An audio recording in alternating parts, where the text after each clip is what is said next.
संचालक महोदय जी का। सबसे पहले आदरणीय हरदीप सिंह डिबडिबा जी, हमारे बड़े भाई बलविंदर सिंह औलख जी, आज के कार्यक्रम की आयोजन कमेटी और किसान और मेरे साथ में आए हुए साथी अक्षय नरवाल जी, अनिल बेनीवाल जी, गुरनाम संधू जी, संदीप चहल जी, आप सभी को हाथ जोड़ के और सिर झुका के राम राम करता हूं, सत श्री अकाल करता हूं, सलाम करता हूं और बड़े बुजुर्गों के पैरों को हाथ लगाता हूं। समय काफी कम है और बड़े नेताओं को भी सुनना है। आपके साथ छोटी छोटी 3 बातें करना चाहता हूं साथियों। सबसे पहले मैं 1-2 बात आपको सरदार जगजीत सिंह डल्लेवाल जी के बारे में बताना चाहता हूं, क्योंकि उनकी एक खासियत है, वो कभी भी अपने मुंह से खुद की तारीफ नहीं करते, लेकिन हमने उनका संघर्ष देखा है और उनके संघर्ष को हम सलाम करते हैं। और ये आपका अधिकार है कि आपको ये जानकारी होनी चाहिए अपने नेताओं के बारे में। साथियों, 4 महीने से भी अधिक हो गए और किसानों का मोर्चा दिल्ली के बॉर्डरों पे चल रहा है।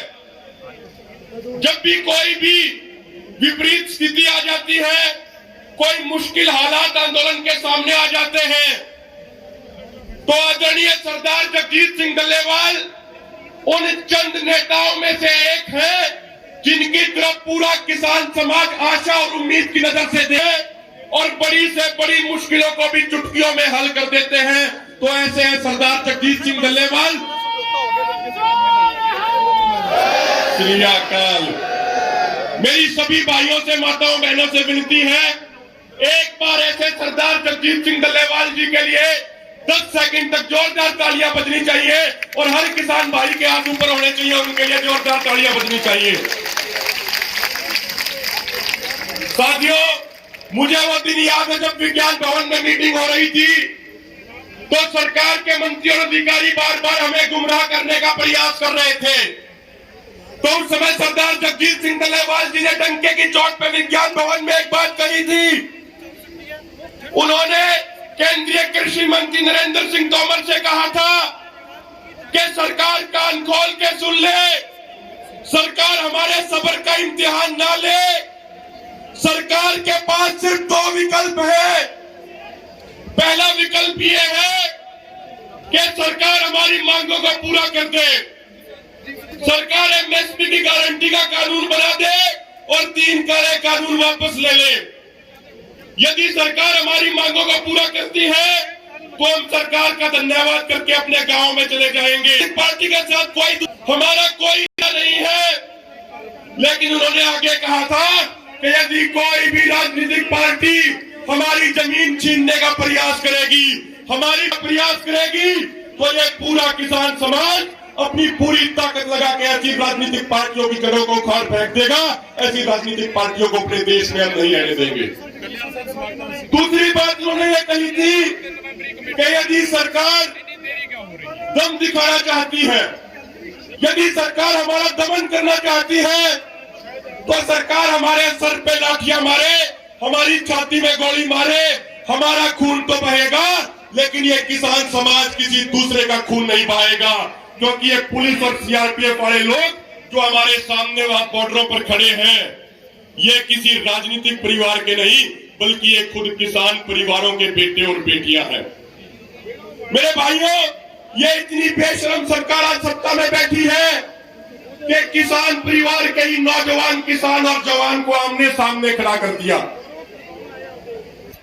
कि भाई पंजाब वाले हमारे बड़े भाई हैं और पंजाब इस मामले में हमसे 1-0 से आगे निकल गया है। तो वो अभी अब इस फिराक में है कि हिसाब किताब बराबर करना है, 1-1 पे लाना है। मैं आप लोगों से एक निवेदन करना चाहता हूं और यहां पे इस पंजाब की क्रांतिकारी धरती से हरियाणा के नौजवानों को भी ये कहना चाहता हूं कि देखिए, संयुक्त किसान मोर्चा ने क्या कहा है, वो बातें हमें समझनी होंगी थोड़ी ध्यान से।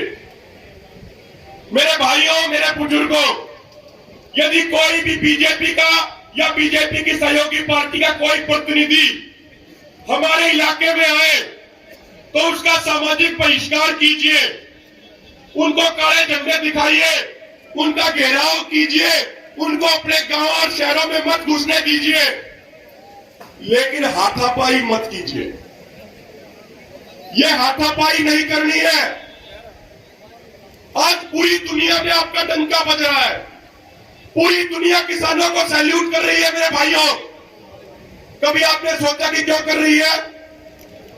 क्योंकि पूरी दुनिया इस बात से हैरान है कि भारत के लाखों या 300 किसानों ने शहादत दे दी है, लेकिन ये किसान पूरे तरीके से शांतिपूर्ण तरीके से बैठे हैं, एक पत्ता तक नहीं टूटा है। शांति डरपोकों का नहीं, बल्कि शांति बहादुरों का हथियार होती है मेरे भाइयों। ये बीजेपी और आरएसएस वाले लोग, ये षड्यंत्रकारी लोग हैं। ये समाज को कभी जाति के नाम पे, तो कभी धर्म के नाम पे, तो कभी क्षेत्र के नाम पे बांटने की कोशिश करते हैं।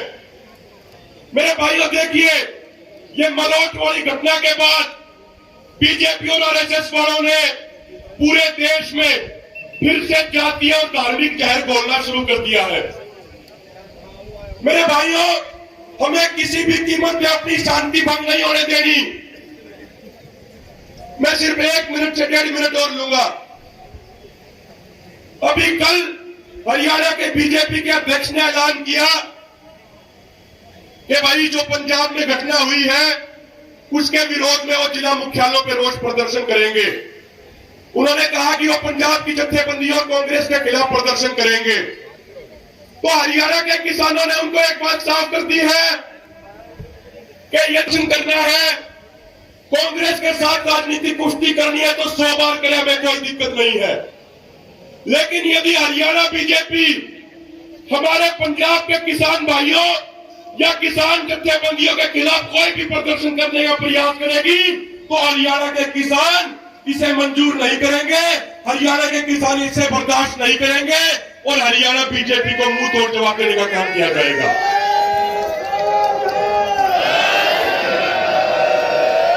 लेकिन मेरी फिर से खासकर नौजवान भाइयों से विनती है, ये मेरे भाइयों, किसी भी तरह की हाथापाई नहीं करनी है।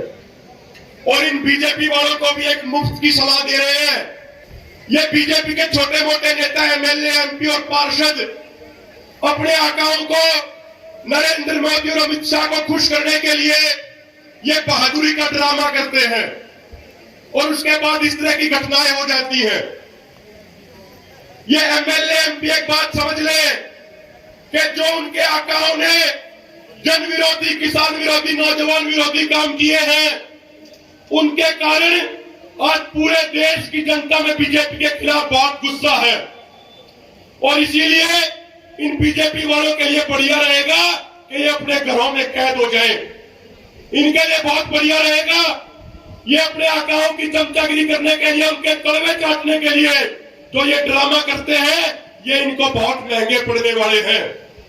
तो इसीलिए ये लोग अपने घरों में रहें और अपने आकाओं को असलियत बताएं कि आज कम से कम उत्तर भारत से भाजपा का पत्ता पूरे तरीके से साफ हो चुका है। मेरे भाइयों, आप लोगों की मेहनत के कारण भाजपा पूरे तरीके से उत्तर भारत में साफ हो चुकी है।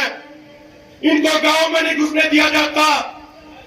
तो ये बातें ये बीजेपी पे एमएलए, एमपी अपने आकाओं को जाके बताएं। और एक बात को समझ ले कि घमंड तो रावण का भी नहीं रहा था, तो ये मोदी सरकार क्या चीज है।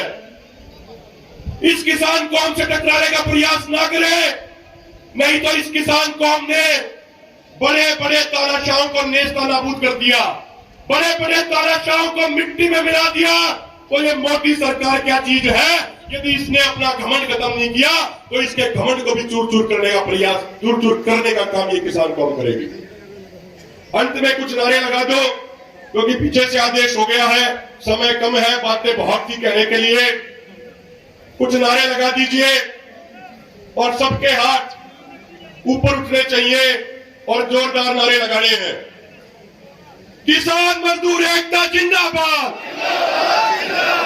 सबकी आवाज आनी चाहिए जी, पीछे से आवाज नहीं आ रही। जब आवाज आपकी पूरी आएगी तो तभी दिल्ली में बैठे मजदूर एकता जिंदाबाद, मोदी सरकार मुर्दाबाद, किसान विरोधी सरकार मुर्दाबाद, हरियाणा पंजाब भाईचारा जिंदाबाद। जय जवान, जय जवान, मातृ शक्ति जिंदाबाद, मातृ शक्ति जिंदाबाद। बहुत बहुत धन्यवाद। साझला कर बहादुर मेहनत का सत्कार जो बुजुर्गों